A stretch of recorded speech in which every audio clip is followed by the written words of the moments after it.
contributor to the NBA front office show, also contributor to Spotrac, which some call Spotrac. We're not sure how to pronounce it. We're hoping he can help us with that as well. Keith Smith with us. How are you today, Keith? I'm doing well. Thank you for having me. And it's Spotrac. Spotrac. There we go. All right. Okay. Aha. All right. Thank you. That's all we needed. We'll see you. All right. Have a good one. Keith, what do you see as the potential and probable market for Malik Monk?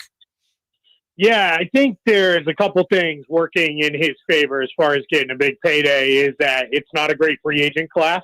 And he's obviously very, very good. He's established himself as a player who can be highly productive coming off the bench on a good team. And that is a skill. It's something teams look for, guys that can excel in that role. But I think what he's really done with the Kings over the last 2 years is he shoots it well and he scores, but his playmaking ability tells you this guy can run and lead an offense on a second unit, and that's huge. And then you combine that with not being a very good free agent class. The teams that have cap space, the teams that are looking to make additions and upgrades through free agency, which that's getting less and less each year, but those teams, he's going to be pretty high on their list. Hey, Keith, Kyle Draper here, man. Thanks for jumping on with us. Which teams have cap space? I'm on Spotrac right now, and it's kind of confusing because some teams are, on the first apron, second, like which teams could outright sign Malik, you think, to a contract?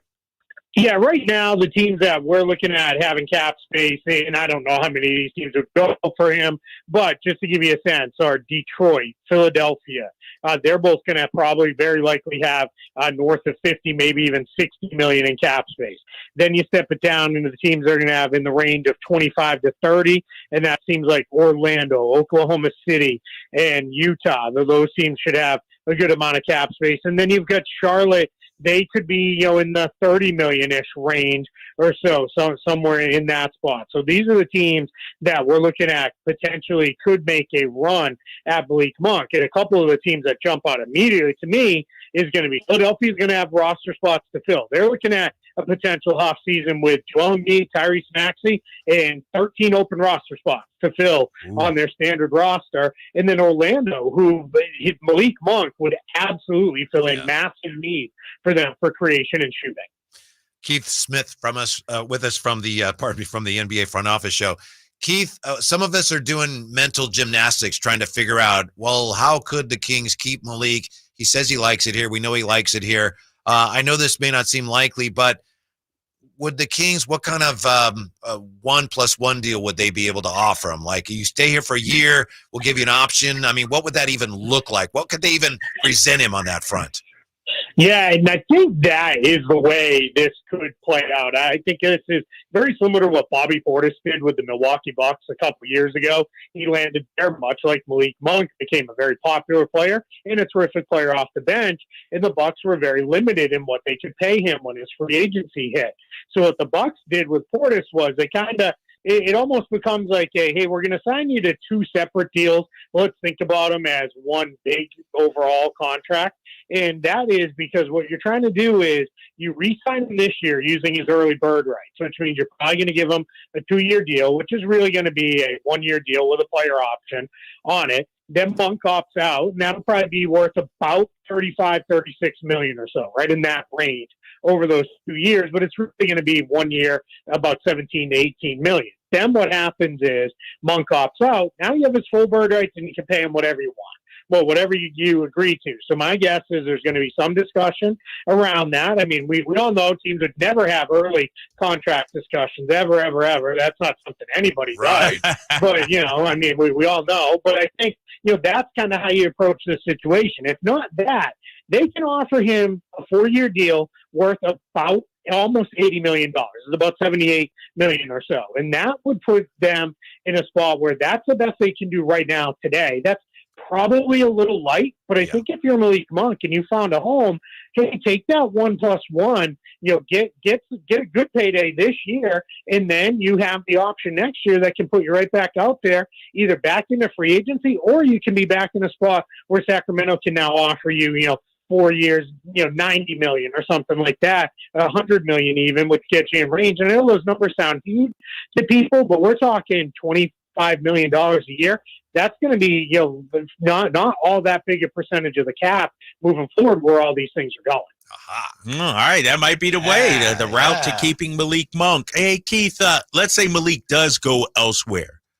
What kind of salary cap structure, what kind of money do the Kings have to play with if he leaves?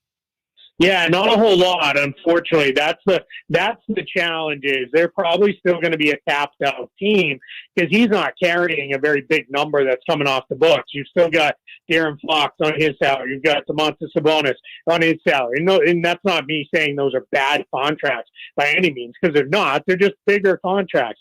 Then you get into guys like Kevin Huerter still on the books. You've got Harrison Barnes that you still got, signed there. So you're starting to get into a spot where not a bad salary cap sheet, but you just adding up a little bit. You've got, Keegan Murray, whose contract is a little bit bigger because of where he was drafted in the draft. So all of a sudden you're looking at, all right, we probably have the non-taxpayer mid-level. We could probably get in range to use that. That's, a little over $12 million in first-year salary, and that's likely what they would be looking at. But that's not probably going to get you a even swap value for Malik Monk if he walks away, but it is at least a tool you can flesh out your bench a little bit with. Anytime you want to know about a player's contractual status in the NBA, what do? You go to Spotrac, and Keith Smith with us from Spotrac. Keith, ignorant question, I realize, but we talk a lot about this team is over the cap, they're under the cap. Can any team at any time go over the cap if they choose to? What are the limitations on when a team can actually exceed the cap if they feel they want to do so? Yeah, the vast majority of NBA teams actually operate as over the cap teams by the time all is said and done. You may have a few, we ran through those teams that may have cap space, but by the time they sign all these guys and re-sign players and add talent and whatnot, they're going to end up at or over the cap. That's just the reality. The real barrier in the NBA has become the luxury tax. And now we have kind of three levels to the luxury tax in this. I keep calling it the new CBA, even though we're a year into it now. But we're still flowing through and learning things, and rules are coming in, this year that weren't in place last year. You have the regular luxury tax, which is, hey, you're expensive, but you're not crazy expensive yet. Then you have the first apron, which is, all right, you're starting to push it a little bit. We're going to put some restrictions on you as far as what you can do to build out your roster. Then you have what I like to call like the Warriors Clippers level of, hey, this is crazy. You're approaching it's somewhere in the range of a third to a quarter, $500 million between salary and taxes. We're going to really restrict what you can do. And that's what the teams are all operating against. We had a bunch of teams this past year, Boston, Milwaukee, Phoenix, kind of look it in the face and say, this is our last year to add a whole bunch of guys. We're going right past that second apron because we think we can be title contenders, and we'll let tomorrow's problems be tomorrow's problems.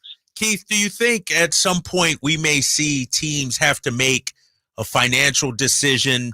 Some of those teams you made, Boston, I'm looking at Minnesota in their books. Do you think that teams will have to let go of some big names or trade some big names to get under that second apron?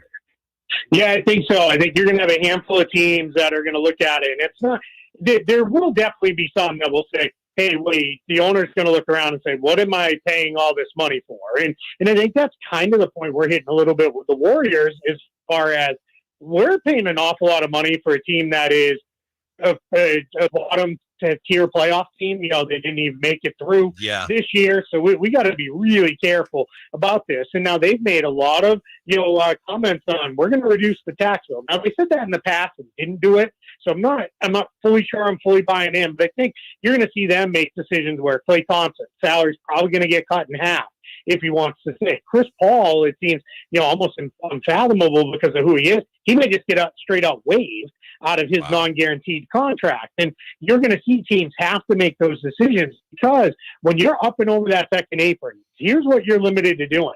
You're limited to signing your own draft picks, signing players to minimum contracts, and then you're limited to making trades, but you can only do trades where you trade up one player at a time and you take back only equal or less money. So in the old world, it could be, all right, we're ready to start making moves. We're going to take player makes $20 million, player makes $10 million, and we're going to go get ourselves a $35, $40 million player.